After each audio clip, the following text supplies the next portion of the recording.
Assalamualaikum warahmatullahi wabarakatuh. Saya Vera Oktaviana Widayanti, mahasiswi Universitas Jember, Pendidikan Bahasa dan Sastra Indonesia.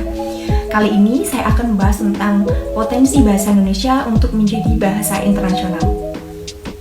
Bahasa Indonesia merupakan bahasa resmi Negara Kesatuan Republik Indonesia yang diresmikan pada tahun 1945, tepatnya pada tanggal 18 Agustus. Ketetapan dituangkan dalam Undang-Undang 1945 pada pasal 36 yang menyatakan bahwasanya bahasa negara ialah bahasa Indonesia. Adapun saat ini banyak ahli bahasa yang berpendapat bahwa bahasa Indonesia memiliki potensi yang sangat besar untuk menjadi bahasa internasional. Menteri Pendidikan dan Kebudayaan Nadiem Makarim pernah mengatakan target Badan Pengembangan dan Pembinaan Bahasa Kemendikbud ialah menjadikan bahasa Indonesia menjadi bahasa internasional. Kemendikbud juga memang pernah menargetkan pada tahun 2045 bahasa Indonesia menjadi bahasa resmi PBB. Adapun sejauh ini sudah ada 6 bahasa resmi PBB, yaitu bahasa Inggris, Prancis, Spanyol, Rusia, Mandarin, dan Arab. Akankah bahasa Indonesia menjadi yang selanjutnya?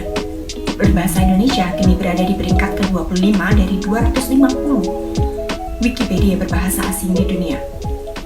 Adapun di tingkat Asia, bahasa Indonesia berada peringkat ketiga setelah bahasa Jepang dan Mandarin.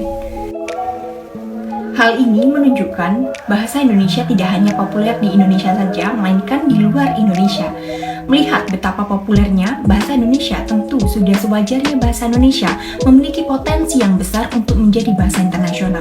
Ada sekitar 52 negara yang membuka program studi bahasa Indonesia, diantaranya Amerika Serikat, Australia, Maroko, Vietnam, Kanada, Jepang, Ukraina, Hawaii, hingga Suriname.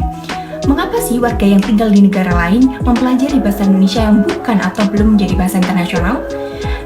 Tentu, setiap orang mempunyai latar belakang alasan yang berbeda-beda.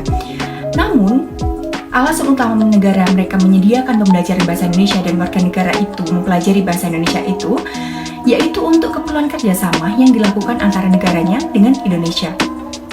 Tingginya antusias warga mancanegara untuk mempelajari bahasa Indonesia terlihat dari program Bahasa Indonesia bagi Penutur Asing atau BIPA.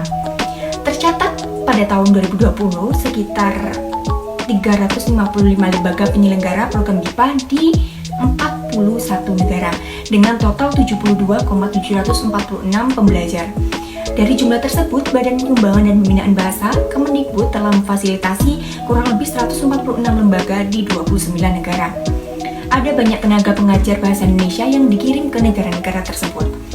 Selain untuk membantu penutur asing mempelajari bahasa Indonesia, program BIPA di negara lain juga menjadi bukti nyata bahwa Kementerian Pendidikan dan Kebudayaan serta Kementerian Luar Negeri berkomitmen untuk menjadikan bahasa Indonesia sebagai bahasa internasional dan juga sebagai instrumen soft power diplomacy.